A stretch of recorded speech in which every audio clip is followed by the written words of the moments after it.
দর্শক শ্রোতা, আমি এমন একটি জায়গায় এখন যাচ্ছি যে জায়গাটি আপনাদের সাথে শেয়ার না করে আমি আসলে পারলাম না।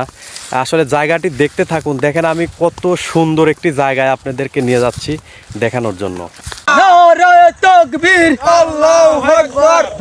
আসসালামু আলাইকুম সুপ্রিয় দর্শক শ্রোতা, এই মুহূর্তে আমি আছি পাবনার আটঘরিয়া উপজেলার দেবোত্তর ইউনিয়নের বালির বিলে। এখানে আপনারা দেখতে পাচ্ছেন, এখানে 14 বিঘা জমিতে কদম চাষ করা হয়েছে। এই কদমের ফুল থেকে বেসনের জন্য, যেটা থেকে পেঁয়াজ লাগানো হয়, যেটা পেঁয়াজের বীজ বলে, এই বীজটা রোপণের জন্য এখানে 14 বিঘা জমিতে এখানে কদমের এই পেঁয়াজের ফুল চাষাবাদ করা হয়েছে। তো দেখতে পাচ্ছেন এই জায়গাটা অসাধারণ একটা জায়গা। এখানে 14 বিঘা জমিতে যদি ফুল ফুটে থাকে তাহলে আসলে বিষয়টা কতটা সৌন্দর্য সেটা আপনারা নিশ্চয় বুঝতে পারছেন। তো আসলে এই 14 বিঘা জমিতে মোটামুটি অনেক ভালো ফলন হবে আশা করা যাচ্ছে। কদমের ফুলগুলো অনেক সুন্দর, গাছগুলো অনেক ভালো হয়েছে। তো এবছর সবচেয়ে বড় সমস্যা সেটা হচ্ছে এই ফুল পরাগায়নকারী পোকা বা যে মাছি, এই মাছিটি এই মাঠে ফসলে অতিরিক্ত বিষ ব্যবহার করার কারণে মাছি নিধন হয়ে গেছে। মাছি বা পরাগায়নকারী পোকা নাই বললেই চলে, যার কারণে এই জমিতে আজ 2 দিন লাগাতারভাবে এই পেঁয়াজের ফুলের পরাগায়নের যে বিকল্প পদ্ধতি, সেই পদ্ধতিটি ব্যবহার করা হচ্ছে।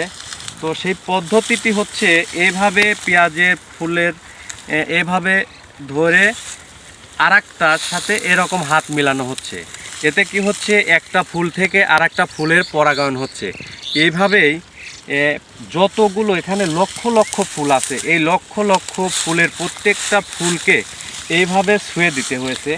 এটা আসলে কৃষকের জন্য আসলে খুবই কঠিন একটি কাজ, কারণ মাছি না থাকলে মাছির কাজ মানুষ করতে গেলে এটা আসলে কঠিন, এটাই স্বাভাবিক। তো কঠিন হলেও এই কাজটি করতেই হবে, কারণ ফুলের পরাগায়ন না হলে আসলে সেই বীজ হবে না, সেই বীজ নষ্ট হয়ে যাবে। তো আমি আপনাদেরকে একটু ঘুরে ঘুরে এই 14 বিঘা জমিতে যে পেঁয়াজের ফুল ফুটছে সেই ফুলটা আপনাদেরকে একটু দেখানোর চেষ্টা করি। আমার সাথে আসেন, দেখেন কত সুন্দর একটি জায়গা। এখানে আসলে এখানে যদি আপনি আসেন, আপনি আসলে আপনার মনটাই ভরে যাবে। এত সুন্দর একটি জায়গা, এটা মনে হচ্ছে আমি কোনো একটা পার্কে অবস্থান করছি। এত সুন্দর, এত মনোরম পরিবেশ এখানে, এত সুন্দর একটা পরিবেশ যা আমি আপনাদেরকে আসলে আমার ভাষায় বোঝাতে পারছি না।